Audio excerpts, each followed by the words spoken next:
Hi guys.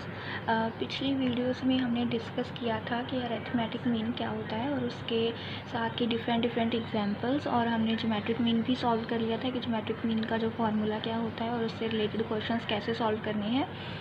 अब जो बारी है अब है हार्मोनिक मीन की। ठीक है, तो आज इस लेक्चर में हम हार्मोनिक मीन के बारे में डिस्कस करेंगे कि हार्मोनिक मीन का फार्मूला क्या होता है और इसके बेस्ड कौन कौन सी एग्जांपल्स हैं जो आपको एग्ज़ाम में आ सकती हैं। ठीक है, तो अब आपको स्क्रीन पे दिख रहा होगा सामने हार्मोनिक मीन का फार्मूला। ठीक है, तो हार्मोनिक मीन को हम कैपिटल H से डिनोट कर लेते हैं। ठीक है, capital H harmonic mean is equals to 1/1/n। ठीक है, इस बार हमारे पास क्या है, 1/n है, जो हमारे पास नंबर ऑफ वैल्यूज़ हैं। हमने इसका क्या लिया है, रेसिप्रोकल। ठीक है, 1/n समेशन ऑफ 1/xi। ठीक है, जैसे हम अरिथमेटिक मीन में समेशन ऑफ xi निकालते थे, लेकिन इस बार हमने क्या करना है, रेसिप्रोकल निकालना है, रेसिप्रोकल का समेशन निकालना है। ठीक है, 1/xi है ना यहाँ पे। So the harmonic mean h of a number of observations is the reciprocal of arithmetic mean। ठीक है, सो यहाँ पे लिखा है ना, जो हार्मोनिक मीन है वो क्या है, अरिथमेटिक मीन का ही रेसिप्रोकल है। ठीक है, the harmonic mean h of a number of observation is the reciprocal of arithmetic mean of the reciprocals of the given values। ठीक है, सो गिवन वैल्यूज़ का हम क्या कर रहे हैं, यहाँ पे रेसिप्रोकल निकाल रहे हैं। ठीक है, so here is the example, calculate the harmonic mean for the following data. ठीक है, सो हमें xi दी गई है। ठीक है, यहाँ पे दो फार्मूले हैं, एक है xi के लिए यानी कि सिंपल डेटा के लिए। ठीक है, this is for simple data. अगर हमें सिंपल डाटा दिया जाए या हम कह सकते हैं कि सिर्फ xi दी जाए। ठीक है, लेकिन यहाँ पे क्या है, यहाँ पे फ्रिक्वेंसी डिस्ट्रीब्यूशन दी जाए जब हमें। ठीक है, जब हमें विद फ्रिक्वेंसी डिस्ट्रीब्यूशन क्वेश्चन आए तो हम ये वाला फॉर्मूला यूज़ करते हैं। ठीक है, जो सिंपल डाटा है उसमें हम क्या है, 1/xi की समीशन निकालेंगे, लेकिन यहाँ पर हम किसकी समीशन निकालेंगे, fi/xi की समीशन निकालेंगे। ठीक है, और यहाँ पे हमारे पास क्या है, 1/N। कैपिटल N का मतलब क्या होता है, समीशन ऑफ fi। ठीक है, so capital N is equals to summation of fi। अब क्वेश्चन में देखिए, क्वेश्चन में हमें xi गिवन है। ठीक है, तो क्वेश्चन में हमें xi जो है वो गिवन है। अब हमें क्वेश्चन को सॉल्व करने के लिए क्या निकालना है, फॉर्मूले के अकॉर्डिंग देखेंगे। फॉर्मूले के अकॉर्डिंग हमें क्या चाहिए, सबसे पहले समीशन ऑफ 1/xi चाहिए। ठीक है, सो हम समीशन ऑफ 1xi के लिए हमें 1/xi निकालना पड़ेगा। ठीक है, 1/xi कैसे निकलेगा, अब 25/74 का हम 1 कर देंगे। ठीक है, अब जब 1/25/74 करेंगे, ठीक है, तो इसका आंसर क्या आएगा, 0.003। ठीक है, ऐसे करके हम सबका जो आंसर है 1/xi में निकाल लेंगे। सो यहाँ पे मैंने पहले से ही कैलकुलेशंस कर दी हैं। ठीक है, 25/74 का रेसिप्रोकल आ गया 0.003, 475 का रेसिप्रोकल आ गया 0.021। ठीक है, रेसिप्रोकल कैसे निकालना है, 475 है, 1/475 कर देना है। ठीक है, तो बेहतर होगा कि कैलकुलेशंस आप खुद ट्राई करें, क्योंकि अगर यहाँ पे मैं एक एक कैलकुलेशन करती तो ज़्यादा टाइम लग जाता। लेकिन मैं आपको सजेस्ट करूँगी कि हर एक कैलकुलेशंस को आप खुद अपने हाथों से करें, ताकि आपकी प्रैक्टिस हो जाए और एग्ज़ाम में आपको कोई भी प्रॉब्लम ना आए। ठीक है, सो 75 का रेसिप्रोकल हमारे पास 0.0133 आ गया। ठीक है, 5 का रेसिप्रोकल 0.2, 0.8 का रेसिप्रोकल 1.25। ठीक है, ऐसे करके हमने रेसिप्रोकल्स क्या है, कैलकुलेट कर लिए। ठीक है, 0.08 का रेसिप्रोकल 12.5 आ गया, 0.005 का रेसिप्रोकल 2.00 आ गया। ठीक है, 0.0009 का रेसिप्रोकल 1111.11। ठीक है, सो अब हमने रेसिप्रोकल निकाल लिया। अब हमें क्या चाहिए, समीशन ऑफ xi चाहिए। ठीक है, सो समीशन ऑफ xi के लिए यानी कि इसकी हमें समीशन चाहिए। हम इन सबको क्या कर देंगे, आपस में प्लस कर देंगे। ठीक है, समीशन। ठीक है, अब इन सबको ऐड ऑन कर देंगे। ठीक है, सबको ऐड करके जो हमारा आंसर है वो क्या आएगा, 1325.076। ठीक है, तो हमारी समीशन ऑफ 1/xi की वैल्यू कितनी आ गई, 1325.076। ठीक है। अब हमारे पास समीशन ऑफ 1/xi की वैल्यू आ गई। ठीक है, अब हम फार्मूला में पुट कर सकते हैं। ठीक है, क्योंकि हमारे पास जो स्मॉल n है, स्मॉल n की कितनी वैल्यूज़ हैं हमारे पास। ठीक है, यहाँ पे xi दी गई है। xi कितनी है, 1 2 3 4 5 6 7 8 वैल्यूज़ हैं। ठीक है, तो हमारे पास स्मॉल n की वैल्यू 8 आ गई। अब हमारे पास 1/n की वैल्यू भी आ जाएगी। ठीक है, 1/8 1/xi की समीशन की वैल्यू हमारे पास कितनी है, 1325.076। ठीक है, अब हम यहाँ पे फॉर्मूले में वैल्यू पुट करके इसका जो है आंसर निकाल लेते हैं। ठीक है, so harmonic mean is equals to 1/1/8 into 1325.076। ठीक है, अब देखिए ये 1/8 है, जो ऊपर जाके क्या बन जाएगा, 8 बन जाएगा। ठीक है, सो जो इसका आंसर है वो क्या आएगा, 8/1325.076। ठीक है, तो अब इस कैलकुलेशन को करने के बाद हमारा जो आंसर है वो है 0.006। ठीक है, सो हमारी हार्मोनिक मीन की जो वैल्यू है वो कितनी निकल गई, आ गई 0.006।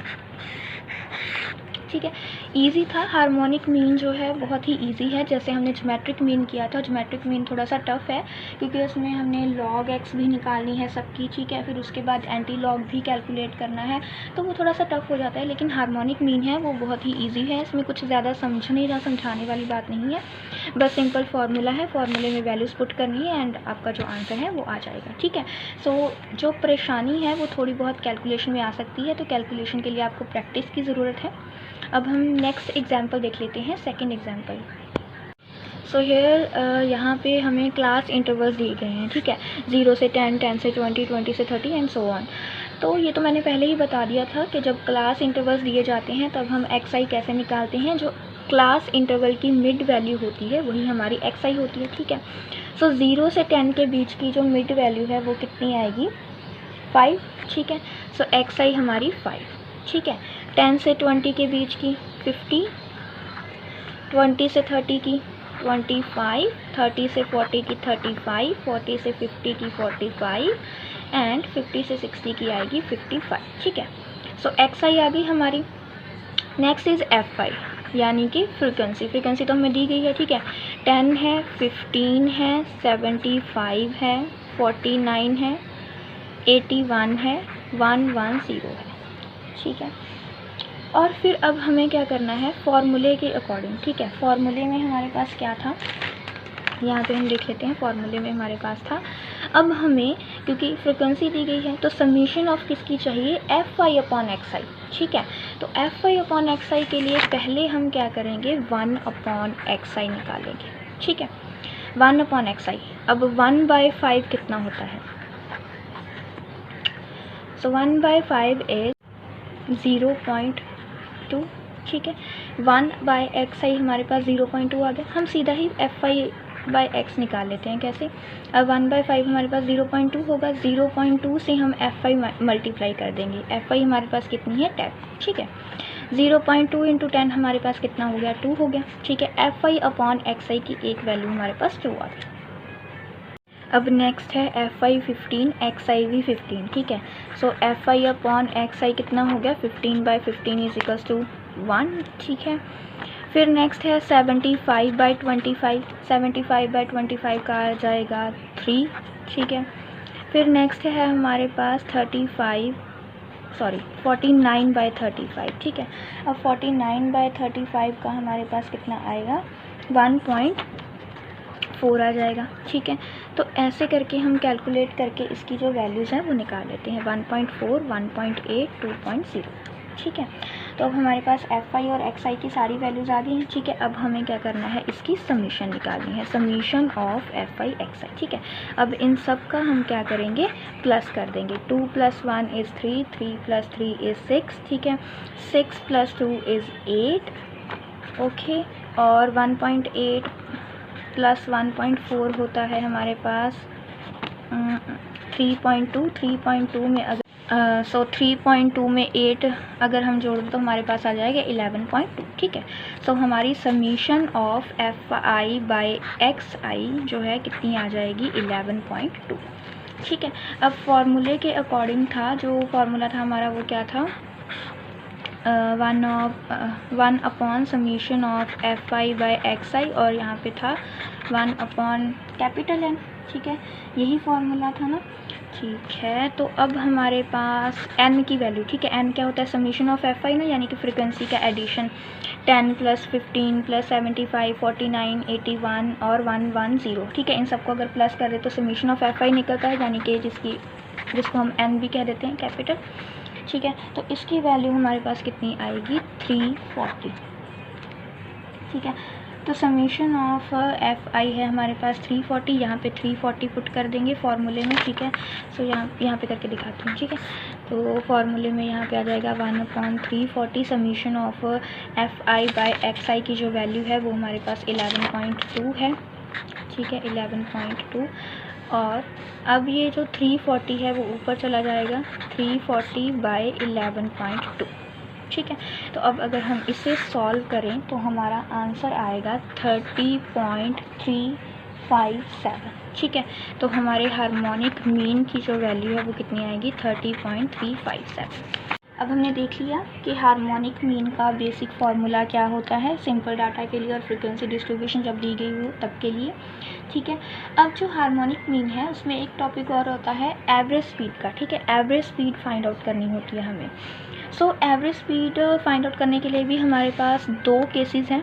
ठीक है, 2 अलग अलग फार्मूले हैं 2 अलग अलग सिचुएशंस के लिए। तो अब इसके बारे में पहले जान लेते हैं, फिर इसके रिलेटेड हम क्वेश्चन सॉल्व करेंगे।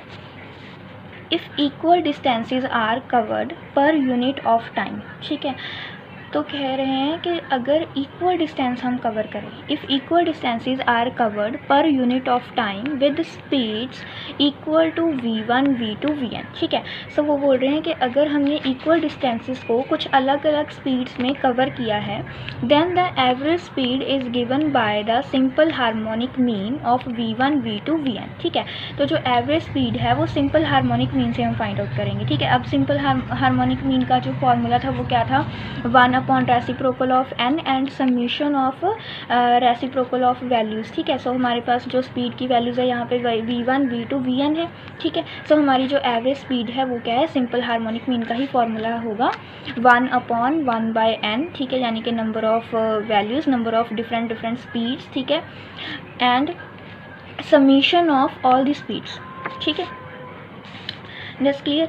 अब दूसरा केस क्या है, इफ़ डिफरेंट डिस्टेंसेस। ठीक है, अब यहाँ पे था इक्वल डिस्टेंसेस। ठीक है, इक्वल डिस्टेंस ही हमने तय किया, जैसे हम बोलते हैं कि स्कूल जाना और स्कूल से आना। ठीक है, दोनों में सेम ही डिस्टेंस कवर किया है। ठीक है, आने में भी जाने में भी, लेकिन स्पीड्स हैं जो वो डिफरेंट हो सकती हैं। ठीक है, तो वो ये वाला जो फॉर्मूला है वो उस तरह के सिचुएशंस के लिए हम यूज़ करते हैं। ठीक है, अब लेकिन यहाँ पर क्या है, इफ़ डिफरेंट डिस्टेंसेस, ठीक है, say s1 s2 up to sn are travelled with different speed, say v1 v2 up to vn। ठीक है, then average speed is given by the weighted harmonic mean of the speeds. ठीक है, अब weighted harmonic mean क्या होता है, वही जैसे फ्रिक्वेंसी डिस्ट्रीब्यूशन वाला हमने फॉर्मूला किया था। ठीक है, वहाँ पे हम यहाँ क्या यूज़ करते हैं, summation of F I upon, ठीक है, summation of F I by X I. ठीक है, यहाँ पे हमारे पास क्या है, वो एफ आई एक्स आई की बजाय हमारे पास यहाँ पे डिस्टेंस और स्पीड है। ठीक है, तो हमारा जो एवरेज स्पीड का फॉर्मूला है वो क्या हो जाता है, summation of distances upon summation of distance upon speeds. ठीक है, तो अब ये दो जो फार्मूलाज हैं वो आपको अच्छे से समझ आ गए होंगे एवरेज स्पीड के। ठीक है, 2 डिफरेंट केसेस के लिए। अब इन दोनों डिफरेंट केसेस के लिए हम कुछ एग्जांपल्स कर लेते हैं। ठीक है, question is a man travels from Delhi to Mathura. ठीक है, a man travels from Delhi to Mathura at the speed of 60 km/h and returns at the speed of 40 km/h. ठीक है, find his average speed. अब ये कौन सा केस हुआ जहाँ पे इक्वल डिस्टेंसेस की बात हुई थी। ठीक है, सो ये रहा, if equal distances are cover, ठीक है, per unit of time with speeds equal to v1 v2 vn। यहाँ पे हमारे पास स्पीड अलग अलग है लेकिन डिस्टेंस वही है, same, Delhi to Mathura, Mathura to Delhi. ठीक है, तो हमारे पास यहाँ पे एवरेज स्पीड का फॉर्मूला क्या था, n upon summation of reciprocal of speeds. ठीक है, तो हमारे पास यहाँ पे क्या आएगा वैल्यू, अब n हमारे पास क्या है, स्मॉल n क्या है 2 ना, ठीक है 2। सो स्मॉल n की वैल्यू है हमारे पास 2, इस फॉर्मूला में हम पुट कर रहे हैं ना वैल्यू, और समीशन ऑफ 1/vi है ना। सो समीशन ऑफ 1/60 प्लस 1/40, ठीक है, is it clear. Now see 60 और 40 का एलसीएम है 120, ठीक है। 120 को 60 से अगर डिवाइड करें तो कितना आता है, 120 को 60 से डिवाइड किया 2 into 1 is 2 plus 120 divided by 40 is 3 into 1 is 3, ठीक है। सो 2 इंटू 120 ऊपर चला जाएगा, मल्टीप्लाई हो जाएगा 2 इंटू 120 बाई 5, है ना। अब ये जो 5 है वो इसके साथ डिवाइड हो सकता है ना, कितना आएगा 24 इंटू 2 इज़ 48। सो हमारी एवरेज स्पीड है जो वो कितनी आएगी 48 किलोमीटर पर हावर, ठीक है। सो ये क्वेश्चन तो बहुत ही इजी था। अब नेक्स्ट क्वेश्चन करते हैं। A motor car traveled 40 consecutive kilometers, the first 10 kilometer at 40 km per hour, the second 15 km at 60 km per hour, and the rest 15 km at 30 km per hour. Find the average speed of the car, ठीक है। तो अब यहाँ पर distances भी different है और speed भी डिफरेंट है, ठीक है। तो अब इसका जो फॉर्मूला था एवरेज स्पीड का वो क्या है, हमने पढ़ा था summation of SI upon summation of SI upon VI, ठीक है। यहाँ से हमने पढ़ा था ना summation of SI upon summation of SI upon VI, ठीक है। सो अब समीशन ऑफ SI, ठीक है। डिस्टेंसेस हमारे पास कितने हैं 10 किलोमीटर, देन 15 किलोमीटर, 15 किलोमीटर, है ना। सो 10 प्लस 15 अपॉन, सो यहाँ पे है summation of SI upon VI, ठीक है। सो 10 किलोमीटर पर हमारे पास 40 किलोमीटर पर हार है, 10/40 प्लस एंड सेकेंड 15 किलोमीटर पर है 60 किलोमीटर पर हार, 15/60 प्लस 15/30, ठीक है। 10 इज़ 40, ठीक है। 10/40 इज़ 0.75 प्लस 15/60 इज़ 0.75 प्लस 0.5। यहाँ पे एक थोड़ी सी मिस्टेक हो गई, 10/40 0.25 था, है ना। सो यहाँ पे हमारे पास आ जाएगा 40/1.50, ठीक है। 40/1.50 को अगर हम सॉल्व करेंगे तो हमारे पास आएगा 23.3, ठीक है। सो हमारी जो एवरेज स्पीड है वो आएगी 23.3 किलोमीटर पर हावर, ठीक है। तो ये थे हमारे हार्मोनिक मीन के कुछ क्वेश्चन, ठीक है। आई होप आपको ये पूरी वीडियो समझ में आ गई होगी, सारी एग्जांपल्स अच्छे से पता चल गई होगी, ठीक है। अगर फिर भी अगर आपको किसी पॉइंट पर कुछ समझ नहीं आया है तो आप कमेंट सेक्शन में पूछ सकते हैं, और अगर आपको वीडियो पसंद आई तो लाइक करें, शेयर करें, कमेंट करें और चैनल को सब्सक्राइब भी करें।